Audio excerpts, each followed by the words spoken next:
Hey everyone, welcome back to the channel. I hope you've had a lovely weekend over here in the UK. It has been pretty much non-stop raining, but we've also had bonfire night here, so I appreciate that. This isn't for everybody in the UK because for those people that have pets that really get nervous around bonfire night and fireworks, and assuming that, you know, in other places in the world when you have celebrations and you use fireworks to celebrate, it can create animals to be so super anxious. I'm very thankful with the fact that Arthur isn't. He was literally not phased at all by the bangers that were going off. He just slept right through it. So I get more jumpy than he does. But I do appreciate that some animals, you know, bless them, you know, do struggle with this. So in today's video, I'm going to be doing a little bit of an analysis on Meghan. I haven't seen too much about them in the news, so I kind of thought, you know what, I'm going to do a little bit of an analysis and a bit talk about narcissistic behaviour and what I kind of think why she's doing what she's doing. So if you want to join me in this video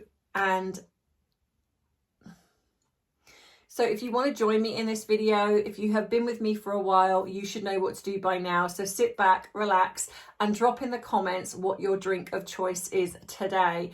And as always, I like to add the fact that you can add a little something to that drink of choice, because as the flag says behind me, yes, it is 5 o'clock somewhere. So grab your drink and let's dive right in.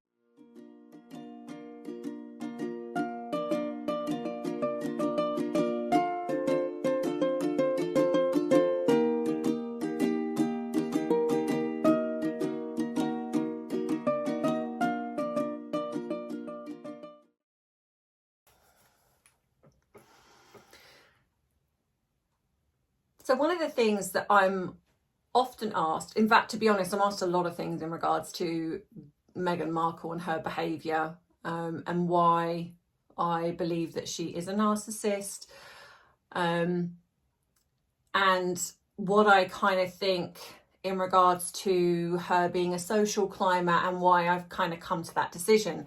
Now, a lot of YouTubers talk about this. They have their own conclusions, they have their own scenarios, and as I always say, you don't have to believe everything I say. You know, you can absolutely listen to me, but go across, listen to other people, and then just take on board what you think is relevant. And if you don't believe it, that's okay too. So one of the things, when I was doing a little bit of a dive into Meghan, and if you haven't seen my Meghan Markle series, they're on the playlist, and I do a bit of a dive into her when she was younger, etc. But to kind of give a bit of a recap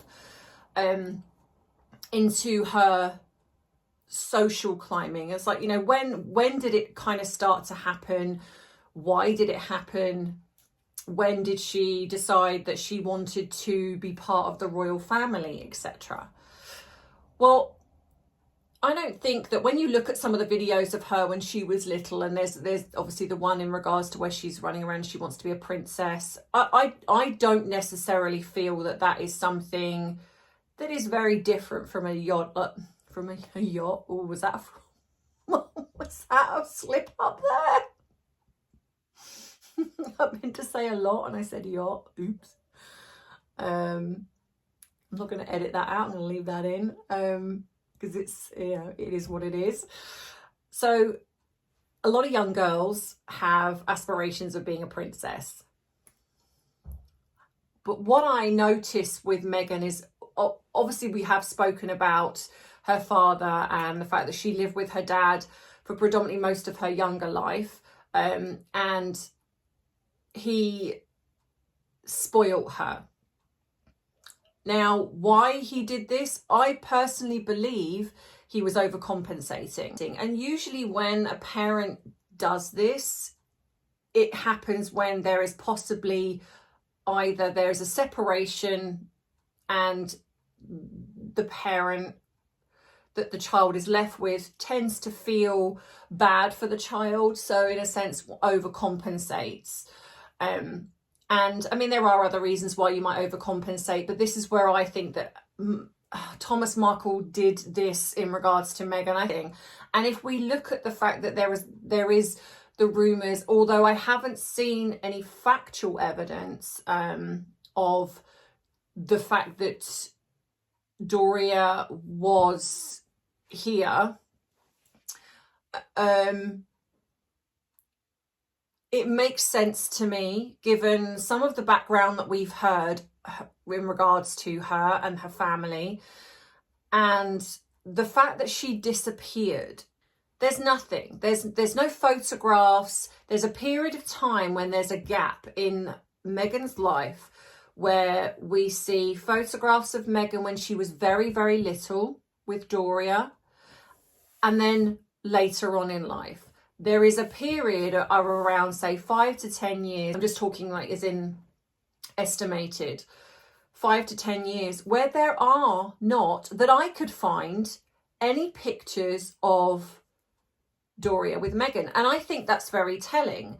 Now, people have mixed views on where Doria was, but I find it very strange that there's Doria, when she's a baby, Doria is in a lot of the pictures, with a lot of them with Thomas as well.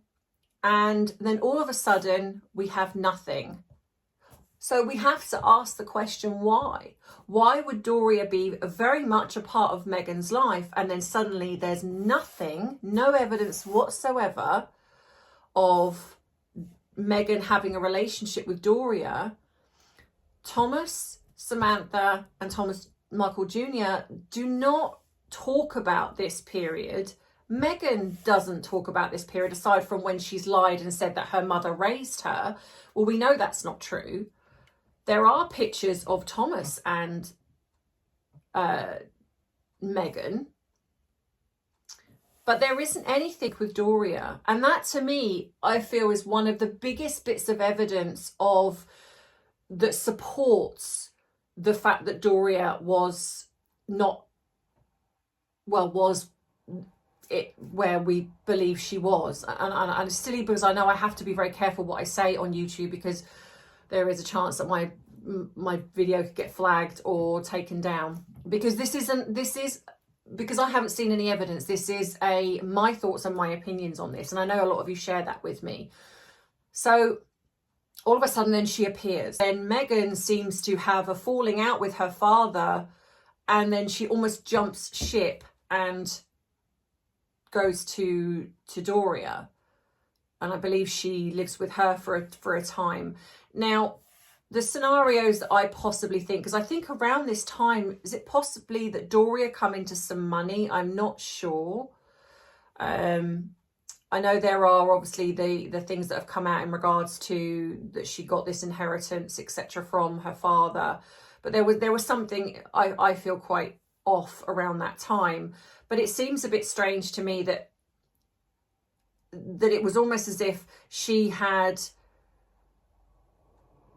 got everything she possibly could from her father. She didn't quite separate from him the way she has now, but it was almost as if that she then realizes that perhaps Doria could do a bit more for her, so she jumps ship. So I think her grifting had already started, even if it was on a subconscious level, from when she was younger.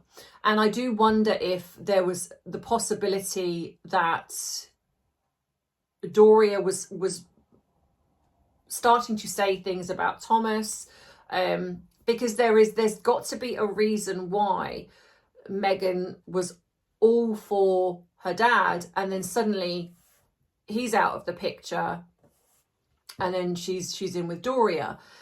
And I think that Thomas was, up until this point, was overcompensating. I think that's why he gave her literally everything that she ever wanted. If she wanted pony rides, she'd get it. If she wanted to go on holiday, they'd go. I mean, the trip to the UK where we see her sitting outside Buckingham Palace. This girl went to a very sort of prolific school, university. She, there was the fact that Thomas had won some money, and I think he spent most of it on Meghan by all accounts. Now, there's not a lot to say whether or not Samantha or Thomas Markle Jr. Got this anywhere near the same level of treatment, I don't know. However, I will say that regardless, they do seem very, very supportive of their dad regardless. And I think that is the most important thing, regardless of whether, for Meghan, it's about money, but it seems that Thomas and Samantha, it's not. And maybe they understood the fact that they felt bad for Meghan, because nobody has ever explained, and that's the other thing as well, nobody has ever explained where Doria was from around this time. Now, if this was something innocent, as in Thomas and Doria had a huge falling out, and maybe, you know, if you're going to look at it, say Thomas didn't want Doria around Meghan, then there's plausible explanations, but I don't see that. It's as if nobody speaks about it. Apart from, like, when I did the video where I feel that Thomas Markle made a little bit of a slip up, and I know that some people disagreed with that, and that's okay, but this is what I think. I think that she did go away, and I think he overcompensated for her and he spoiled her. And what I also find interesting is when I sort of go on to social media and people talk about that, there's a lot of blame in regards to Thomas spoiling his daughter, as almost as if it's his fault that she is the way she is now. And as a psychotherapist, I find that very hard, because there are a lot of parents out there that spoil their child. There are a lot of parents that overcompensate if you've got divorced and say the other person has gone off and they don't have anything to do with the child. There's lots of reasons why a child becomes spoiled in regards to the parent giving them everything. Not every child that has that goes on to behave the way Meghan has behaved. And we can even include Harry in that. And I think, yes, obviously Thomas does have some responsibility. Of course he does. He's the dad. But then so does Doria, because if Doria wasn't around and she was negligent in the first part of the early years of Meghan, which is very important when you are raising a child. The early years are very, very important. Children take on a lot in the years of 0 to 7, and then 7 to 13. These are very pinnacle years for a young person. So if she wasn't around, then Meghan wasn't getting the mother nurture. And I would imagine that probably Samantha, in some ways, being that she was that bit older, was taking that on a little bit more as well. She was almost like being the older female role model, which I'd imagine for her is even more hurtful as to why Meghan has done what she's done. And let's not forget that we have the court case that's going on right now. So, which is interesting that the mainstream media are not picking up on this. I am going to be looking into this, and I am going to be doing a video. I'm just waiting to see what happens so I can then do a video on this. So I'd imagine for her that, you know, it's incredibly hurtful. She was probably maybe not there all the time, but it seems to me by some of the photographs that she certainly tried to be there for Meghan. But this spoilt behaviour was starting to develop. You can see there was earlier videos where she seems quite entitled. She's quite moody. However, like I say, I am not going to judge Meghan on the early years, because I have seen, especially in the work that I do, a lot of young people, young children, behave in this similar type of way. They feel very entitled. They are quite moody, quite rude. Not all children, but there are certainly, Meghan is not synonymous in this. There are other teenagers that behave this way. However, as we then start to notice, you know, when I start to look at Meghan's behaviour, that you can see, one of the things that I really did notice in Meghan's grifting to become part of the inner circle, I'm guessing, of Hollywood, is not just the way she groomed her friends and the men in her life, but also in the things that she did. Before meeting Harry, she was going to so many fashion events. She was always, and if you know, some of her like Tig blogs and everything were all about fashion. And so she is what I would call a social chameleon. So what she does is that she maneuvers in circles and she almost adapts to what is needed at that time. So at the time, she would be very aware that a lot of famous people, a lot of connections would be going to a lot of these fashion events. And she was going to a lot. You know, we're talking multiple times in the year, she would go to various fashion shoots. Now, okay, arguably people can say, but she was doing her TIG blog. But in all honesty, I think that's what her TIG blog was for. I don't think it was necessarily to, like a lot of people in social media that, you know, that influencers that, you know, they influence certain people in certain things because it's a passion of theirs. I don't think that Meghan had a passion for fashion. I think that this was just a way to grift, a way to get free clothes, a way to connect, a way to get herself noticed. She moved herself into whatever scenario and whatever circle that could gain her that next rung on the ladder. And this is what she did. And I think that this is where she's learned this behavior of moving in those type of circles to get what she wants. And I think that she's learned a lot of this from when she was younger. She would adopt certain behavior to get what she wants. I'd imagine she started to realize that if she did certain things, behaved a certain way, then she would get the end result that was desired. And if it wasn't, then she would, I think that there was probably an element where she bullied her father into giving her what she wants, whether she would threaten, and this is very common, she would threaten to go and live with Doria, she would threaten to run away, she would do certain things so she could get what she wanted. And like I say, this is, and children behave this way, not all children, but some. They're not just synonymous with narcissism, but I would say that this is where it started with Meghan.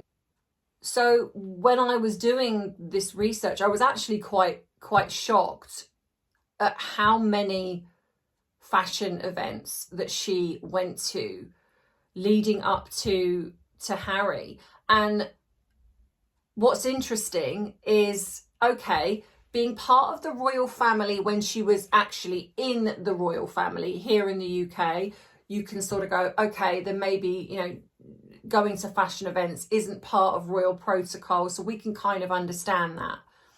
But since she's married Harry, have you seen her at one fashion event that doesn't involve her? That isn't where she's got some weird award that she's bought, etc. We seen, and please tell me, because I haven't seen her go to one fashion event since. And the reason being is because those fashion events were never about fashion. They were about her climbing the social ladder. And so I believe that this is why now we're seeing the same type of behavior where all of a sudden she's now going to concerts. She's turning up at certain places where there are other celebrities. She's now doing the same thing again that she was doing back then, but she's now doing this in a sense, on the next level, where she's going to Taylor Swift concert, Beyonce concert. There's rumor, I think, that they went, either Harry or they both went to a Katy Perry concert. She's now going to go to various things where she can socially climb, because what I will see happen now, or what I think we'll see happen now, is that she will want to distance herself from Harry. She will now want to be seen as the brand, in a sense, within herself. Now, I'm not saying that she is a brand. I don't believe that she is. In fact, I don't believe that she's even going to be successful. But this is in the mind of a narcissist. She believes that she can be successful without Harry. What happens, though, the problem is that there is no forgiveness in regards to the mainstream media and the public. So even though the mainstream media do report on her, there's also the backlash that comes with that and the comments. And she'll be very aware of the comments on social media. She'll be following that, absolutely.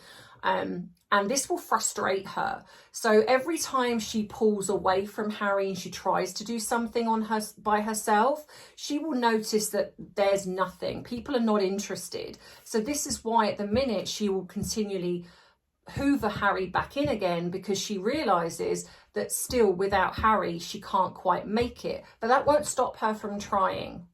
She will still believe that she can find, she's just got to find the right hook, the right thing. And this is what narcissists do, because they have no identity of their own. That's why they mirror, they copy. She'll be looking at what other celebrities will be doing. She will see what succeeds with them. And she'll be like, right, okay, I'm going to try that. Which is why we've had the rumours of the TIG coming back, because she probably has seen that you've got Gwyneth Paltrow that does the Goop, and then you've got Kourtney Kardashian, which is it Push,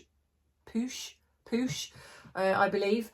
And so she'll be seeing that these women are sort of semi-successful, or well, and actually you can probably call it successful in what they're doing. So she will copy. Because that's the other thing, she can't find any ideas of her own, so she will copy. She will be scouring everything to see, okay, that works for them, and so right, I'm gonna jump on that and I'm gonna try that myself. But the reason is that when these things come up, like when Gwyneth Paltrow did hers, whether you like it or don't like it, there was, I guess, a niche in the market for that, and it worked. The same with, I'm guessing, Kourtney Kardashian, a lot of other people that have started these businesses, is at the time they worked. Whereas Meghan comes in on the back of that, and it just doesn't work, because also she has no longevity. She will have the idea, but then she will want other people to create that idea. And again, that's not, I'm sure that there are other celebrities that do similar things, but I would say that the more successful you are is because you are involved. The one thing, whether, like I've said before, the one thing, whether you like the Kardashians or not, they are involved in the businesses that they have. I mean, Chloe is it the jean company, I forget what it's called, American something, but she's very heavily involved in that. She does, you can see that she perhaps does put the work in. Meghan won't do that. This is why anything that she puts her name to isn't going anywhere, because there's no longevity. She gets bored. And unfortunately, this is what narcissists will do as well. They get very bored. So they'll be like, okay, yeah, I've done that, tick that box, got a bit of money for that, bored of that now, so now I want to go on to the next thing. And the other thing I found out with researching as well, now I don't know whether this is a coincidence, because the TIG, where she said the TIG was about the art, the ridiculous thing where she goes, the TIG was about the wine, and it was that aha moment when you're just sipping that wine and you're just like, that's so amazing. Well, what I found out as well is that Kevin Costner has a production company that was founded before, I believe, she started the TIG, and it's called TIG Productions. And I found that a bit bizarre, especially given that she was they were recently at this thing with Kevin Costner, that Kevin Costner has spoken out about her negatively, and again, I think this is what she does. She finds, so when people speak out negatively about her, like we've had Taylor Swift that didn't say anything about her but declined her invitation to come on her podcast, and then all of a sudden it's like she's at a Taylor Swift concert to kind of go, you know what, no, we are friends, I love Taylor Swift, there's no animosity here. So I think, again, a publicity stunt. And then we have the Beyonce thing where she put that text out where she was like, Beyonce's just text me. And, I don't believe that for 1 second. But I think that, again, it's like she goes to a Beyonce concert and tries to get noticed. The Katy Perry one, again, Katy Perry spoke out about her wedding dress, said that she preferred Princess Catherine's wedding dress. She wasn't a fan of Meghan's wedding dress. Suddenly did turn up to a Katy Perry concert. No animosity here. And then Kevin Costner spoke out about her. They turned up at a Kevin Costner event. No animosity here. Although I would say there is in regards to Kevin Costner. What I think is, because he's with the same agency, is that they've gone, can you just have them? Can you do us a favour? Can you just stick them on stage and make it look like, you know, you want them there? And I think this is happening a lot, you know, and this is why we've had the ridiculous rumours of the Kardashians wanting to have them on their show. Again, don't believe it. I think this is probably the management agency kind of going, please, we're desperate. Can you scratch our back? We'll do anything. Just you know, have her on. And they're probably going, no. So I think this is what she's doing. She's doing exactly the same thing again. She is maneuvering in circles, not that she's passionate about anything, not that she cares. It's because it is the next rung on the ladder. If she infiltrates that inner circle of Hollywood, and it's interesting that she's going to concerts of very, what I would call quite high profile people that seem to be quite high up in the sense Hollywood. You've got Kevin Costner, you've got Beyonce, you've got Taylor Swift, and you've got Katy Perry. Again, I'm not saying that I think that is the case. It is very possible that is what she's doing, but this also are people that have spoken out about her or done something to annoy her. So I find that very interesting. And then we have, like I say, that Kevin Costner's production company is called TIG Productions. And the meaning of TIG is, I think, tungsten, which is funnily enough, the nickname that apparently the then Prince Charles gave to Meghan. Isn't that interesting? And I wonder if that was a mistruth. I don't know. But yeah, so that's my thought. And I think that this is what I think that this is Meghan Markle's MO. This is what she does. She just maneuvers herself into circles and then, in a sense, finds the right door that opens. Now, if I liked Meghan Markle, I could almost admire her tenacity for her drive.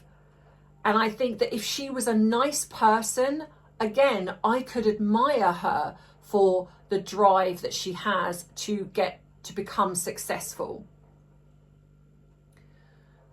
But unfortunately, she's just a horrible person, in my opinion. She's just got horrible behaviour. She has, in my opinion, and I know that a lot of you share that with me, she has infiltrated a family whilst abandoning and lying and trashing her own family. And then she's, in a sense, aided one of the members of that family to and alienated them. Now, I'm not saying that Harry isn't responsible for his behaviour. Of course he is. However, as a psychotherapist, I also understand narcissistic abuse, and I know how you can behave in a way that you never thought you would. And and we've definitely seen that with Harry. No one, I think, could have predicted that Harry would turn his back on his family and do what he's done. But he has. And, you know, so whether or not, of course, some blame lays with Harry, but I also will say that she's definitely seen this almost the damage within Harry, the vulnerability within Harry, and she's utilised that and to get what she wants. And I think that this is what she's been doing. And like I've said in my other video, I think it also started with Prince Andrew. I think that she started that ball rolling with him. And I think when he rejected her, which from what I've been told, she tried a similar stunt with him, and he rejected her, then refused to take any of her calls. Fergie was aware of it, so just want to put that in there. And I think that was when it became almost like narc revenge. It was like, I'm getting in. You know, you've turned me down, and so I'm getting in. And I think that it's been there. She's had this obsession with Princess Diana. she's had this obsession with Prince William and Princess Catherine. You know, we saw that with the information that she put out on her TIG, where she tried to pretend that, oh, women, I want to be She-Ra. I'm not interested in being a princess. Yeah, okay. You know, it's almost like one doth protest too much. And I think that this is what, like I say, her TIG was. Her TIG was trying to make her seem that she was like all other women, that she, you know, she uses whatever platform that she's got to pretend to be relatable, to pretend to be someone that she's not. Narcissists don't know who they are. Like I say, that's why they mirror and that's why they copy. And this is exactly what she's doing. And I think that she had her eye on William. I believe that she would have, if she had stuck around, I think she would have tried to, which I think she tried with this affair rumor that was connected to her. I think she would have tried to infiltrate their marriage, and I think that she would have tried to come between them in the hope that either her and Harry would be the more successful ones, or whether or not she thought there was a voting system that was going to be going on, that people would be like, no, we vote William and Catherine out and we vote Harry and Meghan in for the future Queen and King of England. Oh, it doesn't work like that. But in her mind, she probably thought that if they become more popular, they would be they would be the ones to take over. And I think that, like I say, or the very possibility that she thought that she could infiltrate and separate William and Catherine. I don't know, but as we know, narcissists are manipulative. They are devious. They are nasty. They will do whatever the end goal is. They will do whatever it takes to get there. They don't care who they tread on. They don't care who they step over. They don't care who they hurt along the way. It does not matter to them. And as we've seen, you know, the proof is right there. I think the two saving graces actually is, I think that the British media started to call her out. She didn't like it.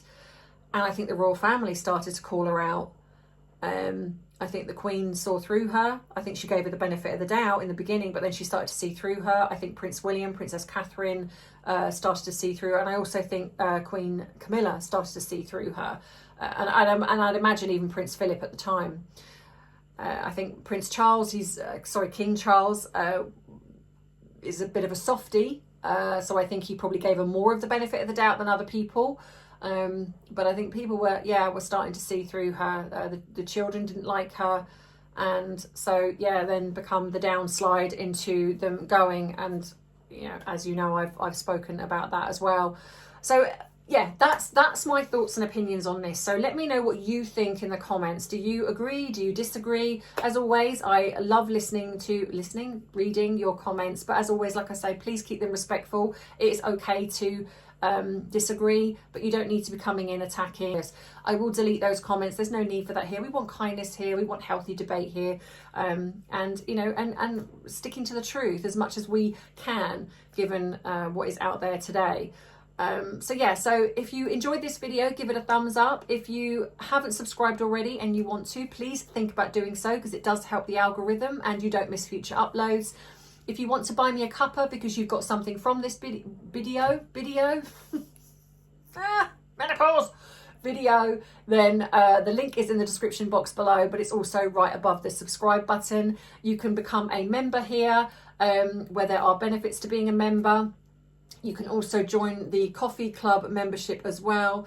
You can send me a letter at my PO box, or you can send me something. That's also in the description box below. You can join me on other platforms. I'm on Instagram, Rumble and TikTok. If you want to join up to my other channels as well, which is TandT Therapy, which is more tips and tools on life coaching and mental health psychotherapy. Or you can join me on my Coffee and Celebrities channel, which is very new, where I will be discussing celebrities also going forward. There probably will be more videos in the new year, but so far there's been a couple that's gone up.